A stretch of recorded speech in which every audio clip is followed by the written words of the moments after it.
ہمیں نا لوگ مشورہ دیتے ہیں، کہتے ہیں پیر صاحب درویشوں کو سیاست کی بات نہیں کرنی چاہیے، دیتے ہیں نا مشورہ لوگ، جی تھوڑا تھوڑا بول دیں، تھوڑا تھوڑا دیتے ہیں نا. اگرچہ ہم ان کی بات نہیں مانتے، اس لیے کہ اقبال نے کہا تھا جدا ہو دین سیاست سے تو رہ جاتی ہے چنگیز، جدا ہو دین سیاست سے تو. اور پہلا فکرہ یہ ہے کہ جلال بادشاہی ہو یا جمہوری تماشا ہو، جدا ہو دین سیاست سے تو رہ جاتی ہے. اس نے کہا جب سیاست اور دین علیحدہ علیحدہ ہوتے ہیں تو چنگیز خان اور ہلاکو خان پیدا ہوتے ہیں. سیاست جب تک مسجد کے اندر رہتی ہے تب تک پاک صاف رہتی ہے، وہ گندی ہوتی تب جب مسجد سے نکل جاتی ہے. حضرت علی کے زمانے تک مسجد میں رہی، پاک صاف رہی. یزید باہر لے گیا تو گندی ہو گئی. حضرت عمر بن عبدالعزیز دوبارہ مسجد میں لے آئے تو پھر پاک ہو گئی.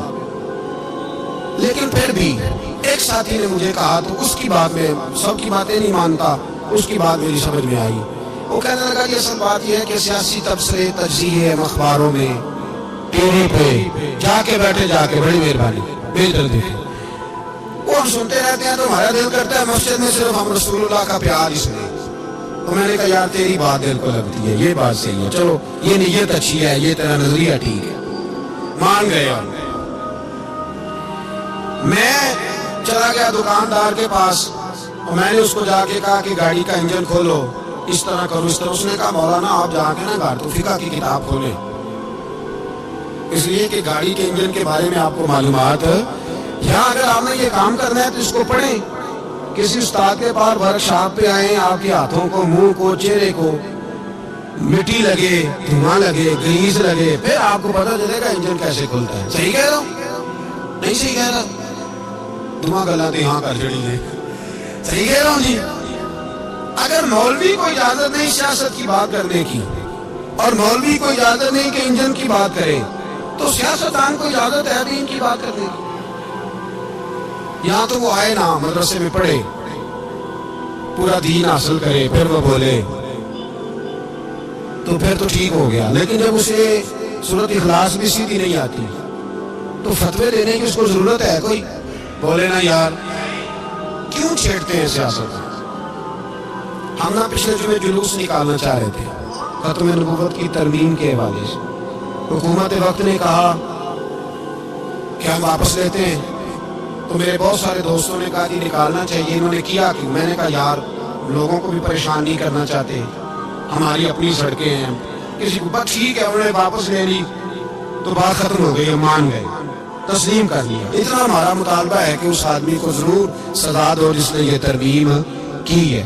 لیکن ہم نہیں کرتے، کوئی نہیں نکلے، نہیں نہ نکلے بولے ہیں. تو وزیر قانون صاحب کو کیا مصیبت بنی ہوئی ہے نیا فتویٰ دینے کی؟ کہ ہے کوئی شوق انہیں دینا چاہیے فتویٰ؟ کہتا نہیں مرضیوں میں ہمارے درمیان تھوڑا ہی فرق ہے. مجھے یوں لگتا ہے کہ یہ جان بوجھ کر کوئی نہ کوئی ایسی شرارت کرتے ہیں جس سے لوگ اشتعال میں رہے، جان بوجھ. علم حوصلہ صبر ذات کے بارے میں تو ہے، لیکن اگر کوئی رسول پاک کی بے ادبی کرے تو پھر حوصلے کی بات ہے ہی نہیں، پھر تو جہاد کی بات ہے. اور میں دیانتداری سے مسجد میں باوضو بیٹھ کر جمعے کے دن مشورہ دیتا ہوں حکومت کو اور وزیر قانون کو مشورہ دیتا ہوں کہ نہ فرعون کی حکومت ساری زندگی رہی، نہ نمرود رہا، نہ جاد بن یوسف رہا، نہ یزید رہا. اور یار درباری بن کے حکمرانوں کی چاپلوسی کرتے کرتے تم یہاں تک آ گئے ہو کہ اب نبی پاک کی عزت کو آگ ڈالنا شروع کر دیا ہے. اور آپ یقین کریں سیاسی جماعتوں کا اتنا برا حال ہے کہ ان کے لیڈر کے بارے میں کوئی بات کرے تو پاگل ہو جاتے ہیں یہ احتجاج کر کر کے. اور اس نے ڈائریکٹ کہہ دیا کہ ختم نبوت کا مسئلہ ہی کوئی نہیں، جو دین کی بنیاد ہے کسی کو پرواہ نہیں. مجھے تو ان لوگوں کی فکر ہو رہی ہے جن لوگوں نے انہیں ووٹ دیے، وہ اللہ کو کیا جواب دیں. اور یہ اللہ ماشاءاللہ ساری سیاسی جماعتیں اس طرح ہیں.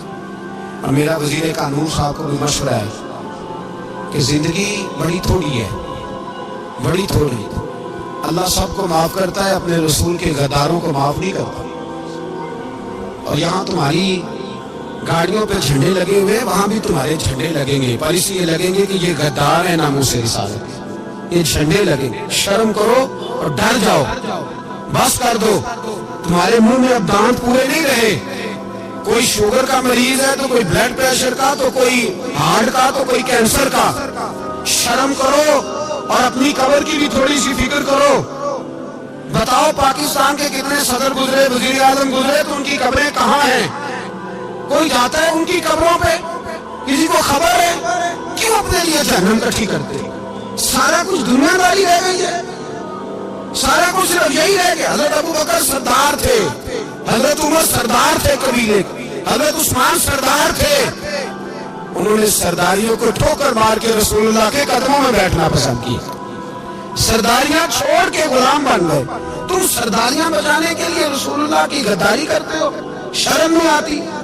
اور قوم شکوا ہے مجھے ان لوگوں سے جو مولوی تو کہہ دیتے ہیں تو سیاست نہ کر، اور کسی سیاستدان کو منع نہیں کرتے کہ جب تمہیں سورۃ فاتحہ بھی نہیں آتی تو تمہیں کس نے اجازت دی ہے اتنی بڑی بات؟ اور میں نے پچھلے سے پچھلے جمعے بھی کہا تھا، پھر کہتا ہوں اور آندھی ریکارڈ کہتا ہوں، مرزائی کل بھی کافر تھے، آج بھی کافر، اور قیامت تک. اور جو ان کے کفر میں شک کرے وہ بھی، اور پکا بے ایمان ہے، کافر ہے. وہ وزیر قانون ہو یا صوبائی ہو یا وفاقی ہو، من شک فی کفر ہی فقط کفر. جو مرزائی کے کفر میں شک کرے وہ بھی کافر ہے. ہمارے رسول آخری رسول ہے. ہم کسی کو یہ اجازت نہیں دیں گے کہ وہ ختم نبوت میں رکھڑا ڈالنے کی کوشش کرے. ہم کسی کو یہ اجازت ہے. اور تم نے قوم کو لوٹا، لوٹتے رہو. اب ایمان پہ ڈاکے تو نہ ڈالو. تمہیں دولت لوٹ کے پیٹ نہیں بھرا، اب ایمان لوٹنا شروع کر دیا. تمہارا فیکٹریاں لوٹ کر، قومی خزانہ لوٹ کر پیٹ نہیں بھرا. بھائی مانو اب دین بیچ کر اپنی حکومتیں پکی کرو گے. اور وہ لوگ بھی تیار ہو جائیں جو ان بھائی مانوں کو منتخب کرتے ہیں، ان سے بھی سوال کرے گا ختم نبوت کا موضوع قیامت کے دن کہ تم بتاؤ. ان کو سپورٹ کرتے تھے جو رسول اللہ صلی اللہ علیہ وسلم کے بعد بھی کسی نبی کو نبی ماننا درست جانتے تھے. شرم آنی چاہیے، خیال ہونا چاہیے. اور میں نے کہا کہ ہمارا دل نہیں چاہتا، آپ یقین کریں. ہمیں شوق ہے جلوس نکالنے کا، تمہارے خلاف باتیں کرنے کا. تم نے روز تھرمامیٹر نکالا ہوتا ہے، چیک کرتے ہو کہ ایمان کتنا ہے کتنا نہیں ہے. یہ پاکستان اگر صوبہ سندھ ہے تو حضرت عبداللہ شاہ غازی کا ہے، اگر بلوچستان ہے تو حضرت بابا عبد الرحمان کا ہے، اور اگر پشاور ہے تو وہ صوفیاء کا ہے، اور اگر یہ دھرتی پنجاب ہے تو یہ داتا علی اجمیری کی ہے، یہ بابا فرید الدین کی ہے. اس میں کسی غدار کو قبضہ کرنے کی اجازت بالکل نہیں ملے گی. اور ہم وہ لوگ بھی نہیں جو چپ کر کے اندر سوتے رہے، قوم جو کرتی ہے کرتی رہے، ہمیں پرواہ نہیں. نہ، ایسی کوئی بات نہیں. کوئی بندہ نہ سمجھے کہ انہیں ہوش نہیں، انہیں پتہ نہیں. ہمیں سارا کچھ ہی آتا ہے. پھر اگر کل کو کوئی ممتاز قادری پیدا ہو گیا تو شکوہ نہ کرنا. کل کو کوئی پھر سے عامر سیما نکل آیا تو شکایت نہ کرنا، یاد رکھنا.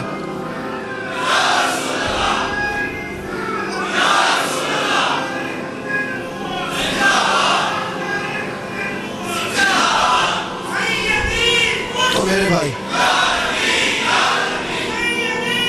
کھول کے بول، یا نبی رسول کے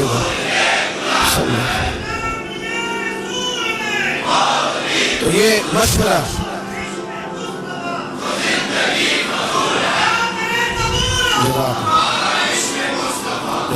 تو یہ تمہیں مشورہ ہے.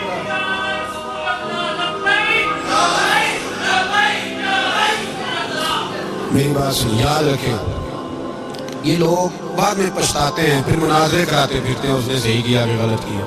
پھر انہیں ہوش آتی ہے بعد میں، پھر ان کے ہواری نکل کے میدانوں میں دلیلیں دیتے ہیں. اس لیے ہمارا مشورہ ہے انہیں کہ یہ اپنی حد میں رہیں، اور جو کام تمہارے ذمہ، میں نے کہا نا تم نے بڑا لوٹا. یہ قوم روز تمہیں موقع دیتی ہے لوٹنے کا، موقع دیتی ہے، تو تم نے دولت لوٹ کے پیٹ نہیں بھرے، اب ایمان لوٹنے کے چکر میں آ گئے ہو. یاد رکھو، مسلمان گناہگار ہیں، غدار نہیں ہیں. تمہیں دولت لوٹنے کا تو شاید موقع مل گیا ہے، پر ایمان لوٹنے کا موقع نہیں ملے گا. تو اس لیے اس کو لگام دو. اور ویسے بھی کتا جو پالتو ہوتا ہے نا، اس کو گھر کے اندر سنگلی سے باندھ کے رکھنا چاہیے. یہ تمہارے بوٹ چاٹتے ہیں، بھونکتے ہیں تمہارے حق میں، وزارتیں لیتے ہیں. ہم نے تو کوئی وزارت نہیں لی تم سے، اور نہ ہمیں شوق ہے. اس لیے کہ ممبری کیا کرنی ہے جس کو ممبر رسول عطا کر دیا جائے. اس نے کیا کرنی ہے یہ ممبریاں، اس کو پکا پکا ممبر رسول دے دیا جائے، تو اس لیے اس سے باہر آؤ۔ میں نے کہا بڑے بڑے نمرود، فرعون، قارون دفن ہے، تمہارا بھی نام تک نہیں ہوگا، بالکل نام نہیں ہوگا۔ اس لیے ہمارا مشورہ، آپ لوگ بھی آئے نا یہ اگلے سال، تو ان کو کھڑا کر کے پوچھ لینا اسلامی جمہوریہ پاکستان کا تم نے MP ہے، میں نے بننا ہے، پہلا کلمہ ہی صحیح سنا دو، چلو خدا کا واسطہ یہی بتا دو کہ تمہیں نماز بھی ڈھب سے آتی ہے کہ نہیں، اور آپ کی موج ہے، آپ بٹھا لیتے ہیں سر پہ، کیا کرے، سمجھانے والے مفت گناہ گار ہو گئے اور بہکانے والے سب تمہارے یار ہو گئے۔ اس لیے یہ چھیڑتے ہیں جان بوجھ کے، اور پھر جب کوئی ممتاز قادری علیہ رحمہ پیدا ہوتے ہیں، پھر انہیں دشواری ہوتی ہے، پھر ان کا جینا مشکل ہو جاتا ہے، یہ موقع دیتے ہیں، پتہ نہیں کس کے ایجنڈے پہ عمل کر رہے ہیں۔ میرا سوال یہ ہے، میں نے پچھلے جمعے پھر میرا سوال ہے کہ میں پوچھتا ہوں، اس آدمی کو ضرورت کیا ہے ختم نبوت پر بات کرنے، جب امت مسلمہ کے متفق کا فیصلہ ہے کہ مرزئی کافر، اسمبلی نے بل پاس کر دیا کہ مرزئی، ان کو اقلیت قرار دے دیا، اور جب سے وہ اقلیت بنے، نہ ہم نے ان کی عبادت گاہ جلائی، نہ ہم نے ان کو قبروں سے نکالا، نہ ہم نے، بس ٹھیک ہے جیسے عیسائی رہتے ہیں، یہودی سے کس ملک میں رہتے ہیں وہ بھی رہے، اقلیت بن کرے، کوئی پر تم انہیں کھینچ کھونچ کے کیوں قریب کرتے ہو؟ تمہارا کیا جلانا ہے ان کے ساتھ؟ بتاؤ تو صحیح۔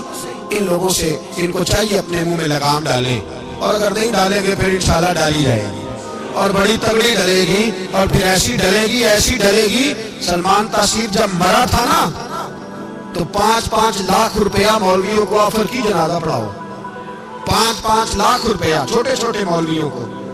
اور داتا صاحب کی مسجد کے خطیب بھی صوبائی جو تھے، وہ خطیب تھے، ملازم تھے، انہوں نے کہا کہ ایمان نہیں بیچنا، نکالنا ہے نوکری سے تو نکال دو۔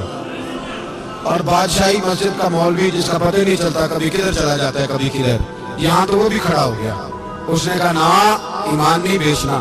گورنر ہاؤس کی مسجد کا امام کہنے لگا کہ بخشا جانا نہ جانا یہ تو رحمت الہی کا معاملہ ہے، پر اتنا گندا جنازہ نہیں پڑھنا، اتنا گندا جنازہ نہیں ہم پڑھیں گے، مرنے کے بعد تمہارے جنازے نہیں پڑھے جاتے، تمہاری قبریں خراب ہوتی ہیں، کدھر ہے تمہاری دولتیں؟ اور وہ مولوی آج تک پتہ ہی نہیں کدھر گیا جس نے اس غلیظ کا گندا جنازہ پڑھایا۔ تو بھائی اپنی قبر اشر کو، جب جہاں تمہارے جنازے نہیں پڑھے جا رہے تو وہاں تمہارا کیا حال ہوگا؟ اس لیے ان لوگوں کو چاہیے کہ اپنی زندگی اس طرح گزاریں کہ کچھ نہ کچھ منہ لے کے سرور کائنات کے پاس چلے جائیں، ورنہ ایسا نہ ہو کہ یہاں بھی پھٹکار اور وہاں بھی پھٹکار۔ اس لیے ہمارا مطالبہ ہے حکومت سے کہ شرم کرو، اور ایسے بے ایمانوں کو، کالے ناگ جو تم نے بھرتی کی ہوئے، ان کو نکالو، اور اگر تعریفیں کروانی ہو، تلوے چٹوانے ہو تو اندر کمروں میں ان سے چٹوا لیا کرو، ان سے کہو کہ یہاں ہماری نوکری کرو، باہر نکل کے رسول اللہ صلی اللہ علیہ وسلم کے دین کے بارے میں گفتگو نہ کرو، اس لیے کہ اللہ تبارک و تعالیٰ نے اس دین کے اندر بڑا حسن اور بڑا جذبہ رکھا ہوا ہے، بڑا وقار ہے۔ ہمارا مطالبہ ہے حکومت سے کہ ختم نبوت کے مسئلے پر کوئی سیاستدان گفتگو نہ کرے۔ آپ تائید کرتے ہیں اس بات کی؟ اس پر کوئی سیاستدان، کوئی گفتگو؟ ہمارے پاس بڑے تماشے ہیں سیاست کرنے کو، باقی تماشوں پہ سیاست کرو، یہ رسول اللہ کی ناموس کا معاملہ ہے، یہ چھیڑنے کی تمہیں اجازت ہو؟ مجھے سمجھ نہیں آتی یار، جب بات ختم ہو گئی، اسمبلی نے بل واپس لے لیا، تو صوبائی وزیر قانون کو آخر تکلیف کیا ہے؟ آپ کے پاس جواب ہے کوئی اس بات کا؟ بات ختم ہو گئی، ہم نے جلوس نہیں نکالا، چھوڑ دیا، خاموش ہو گئے، علماء نے میٹنگیں بلائی تھی، کینسل کر دی، ٹھیک ہے جی بات، اب دوبارہ سے کیوں چھیڑتے ہو؟ پھر کہتے ہیں احتجاج ہوتا ہے، شور ہوتا ہے، تم خود ایسی حرکتیں کرتے ہو جس سے افراتفری پیدا ہوتی ہے۔ یہ ملک رسول اللہ کے نام پہ بنا ہے، اور قیامت تک یہاں وہی ہوگا جو میرے رسول پاک صلی اللہ علیہ وسلم کی رضا ہوگی، اور نبی پاک کے قانون کے خلاف کوئی قانون یہاں چل سکتا؟ اللہ ہمیں سمجھنے کی توفیق عطا فرمائے۔